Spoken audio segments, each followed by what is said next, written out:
پھر آپ شہادت سنیں گے امیر المومنین کی شہادت سنیں گے، علی کو تلوار لگنا سنیں گے، فاتح بدر کا زخمی ہونا سنیں گے۔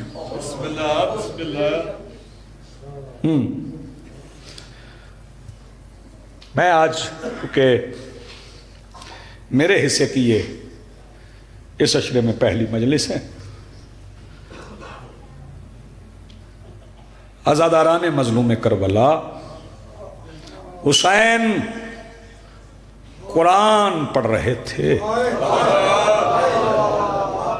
جزاک اللہ، بیٹھے تھے قبر نبی کے پاس، نانا کے پاس بیٹھ کے حسین قرآن پڑھ رہے تھے کہ ایک لڑکا آ گیا، اس لڑکے نے آ کے میرے مولا حسین سے کہا کہ آپ کو ولید بلا رہا ہے۔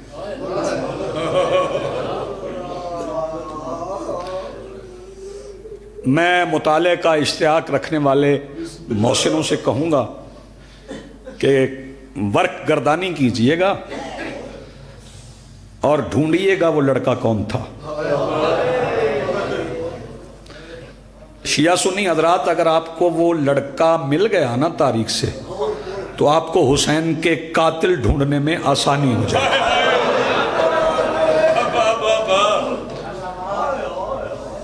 پھر پریشانی نہیں ہوگی، پھر ان لوگوں کو آپ زیادہ بہتر سمجھا سکیں گے جو کہتے خود مارا۔ اس نے کہا ولید بلا رہا ہے، قرآن نے قرآن بند کیا،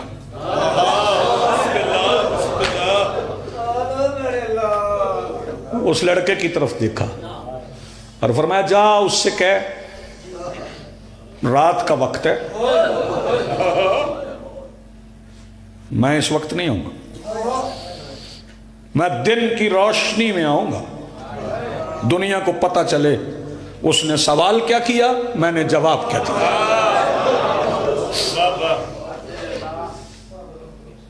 وہ چلا گیا، حسین قبر نبی سے اٹھے، گھر میں داخل ہو گئے۔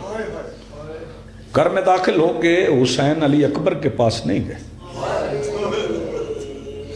مولا سجاد کے پاس بابا جی نہیں گئے، مولا عباس کے پاس نہیں گئے، نانا محمد حنفیہ کے پاس نہیں گئے، حسین ایک حجرے میں چلے گئے۔ جزاک اللہ، مرحبا۔ جانتے ہو یہ حجرہ کس کا تھا؟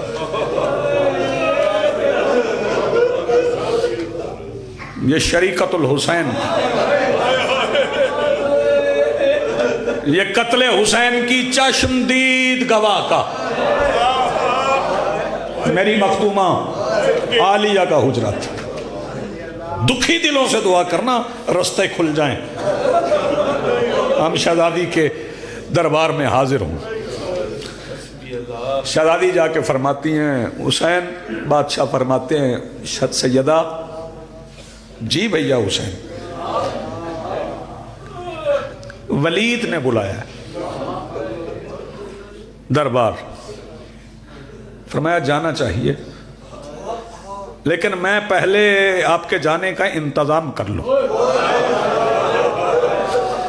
میں ایک لفظ میں انتظام پڑھوں گا آپ کی چیخ نکل جائے گی۔ بتاؤں شہزادی نے حسین کے جانے کا انتظام کیا کیا؟ شہزادی حجرے میں کھڑی ہو کے فرماتی ہیں، عباس، جزاک اللہ، مرحبا۔ پہلی بار شہزادی کی آواز حجرے سے باہر نکلی، مصلح پہ بیٹھے ہوئے عباس بغیر نالین کے دوڑے کہ میری شہزادی آج زور سے کیوں بولی؟ جلدی سے آئے، شہزادی کے حجرے میں داخل آ گئے۔ جی سیدہ، نظریں جھکی ہوئی بابا حبیب شاہ جی، بادشاہ عباس کی نظریں زمین پہ۔ جی سیدہ، فرمایا عباس، کبھی تو نے نظریں اٹھا کے حسین کو دیکھا؟ کل تک روتے رہیں گے اس فکرے پہ گھر جا کے بھی نہیں سیدہ میں اماں نے منع کیا ہوا ہے میں بادشاہ حسین سے نظریں اٹھا کے بات نہیں کرتا کبھی حسین کا چہرہ دیکھا ہے نہیں شہزادی میں نے نہیں دیکھا فرمایا اگر میں حکم دوں سیدہ آپ کی مرضی ہے فرمایا میرا حکم ہے نظریں اٹھا سر کے بالوں سے لے کے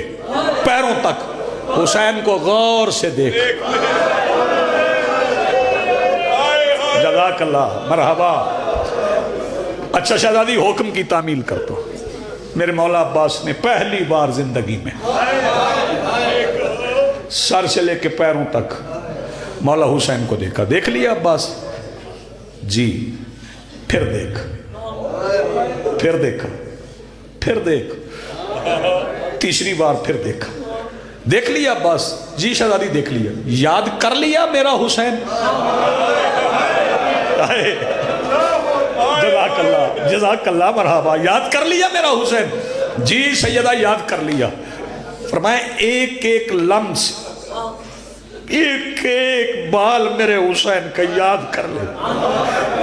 کل جانا حسین نے ولید کے دربار تم نے جانا ساتھ دکھایا تمہیں اس لیے ہے کہ جیسا دے رہی ہوں نا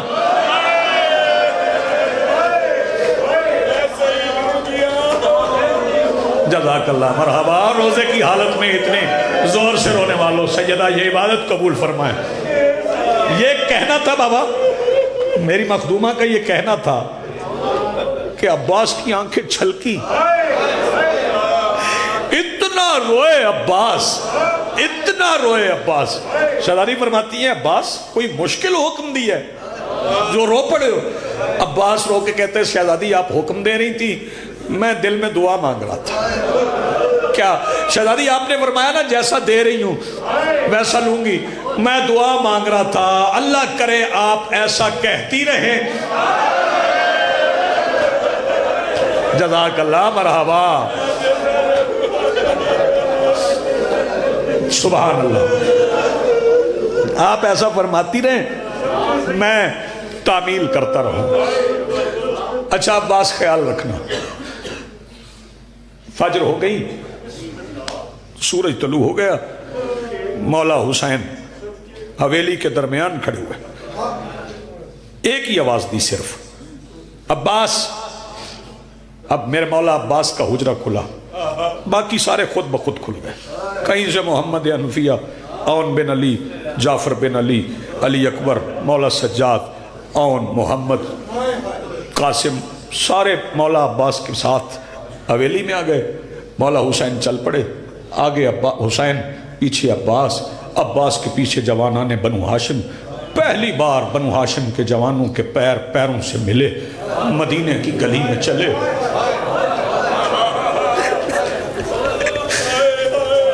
علی کی بیٹیاں اپنے اپنے حجروں میں روئیں چلتے چلتے ولید کے دربار کے سامنے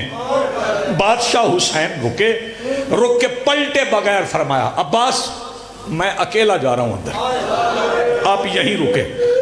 جب تک میری آواز بلند نہ ہو آپ نے اندر نہیں آنا جی مولا حکم ہو گیا آپ کا میں یہیں کھڑا ہوں حسین اندر چلے گئے اس نے کرسی دی فرمایا نہیں بیٹھنا نہیں بتا بلایا کیوں ہے اس نے کہا شام سے خط آیا فرمایا میں جانتا ہوں لیکن تو بتا اس نے کہا وہ کہتا ہے حسین سے کہو بیعت کرے فرمایا اسے جواب میں لکھ دے مجھ جیسا اس جیسے کی بیعت نہیں کرتا یہ کہہ کے حسین پلٹے کے پشت پہ بیٹھے ہوئے ایک لائن نے اشارہ کیا پلٹے ہوئے حسین نے دیکھ لیا اپنے علم سے اشارہ ہوا کہ حسین وہیں سے پھر پلٹے اور شبیر نے پلٹ کر فرمایا شبن الزرقا بنی لی آنکھ والی کے بیٹے حسین کی آواز کا بلند ہونا تھا کہ ماتمی جوانوں دربار کا دروازہ نہ رہا عباس کا فرش بن گیا عباس اتنی تیزی تیزی سے آگے بڑھے. کائنات میں کسی میں طاقت نہیں تھی باقر کہ اس عباس کو روک سکے. بتاؤں کیسے روکا؟ حسین قریب آ گئے, حسین کا سینہ عباس کے سینے سے ملا. پتہ نہیں آپ کتنا روئیں گے. شبیر نے ایک اسم کا, ایک نام کا دم کیا عباس کے کانوں میں. قدم رک گئے, آنسو شروع ہو گئے. سوال کر, حسین نے عباس کے کان میں کیا کہا؟ حسین عباس کے کان سے ہونٹ لگا کے کہتے ہیں سکینہ. جہاں عباس تھے وہیں پہ پیر رکھ گئے. فرمایا چاہے کان میں ہی لیا ہے, دربار میں میری بیٹی کا نام. وَسَيَعْلَمُ الَّذِينَ ظَلَمُوا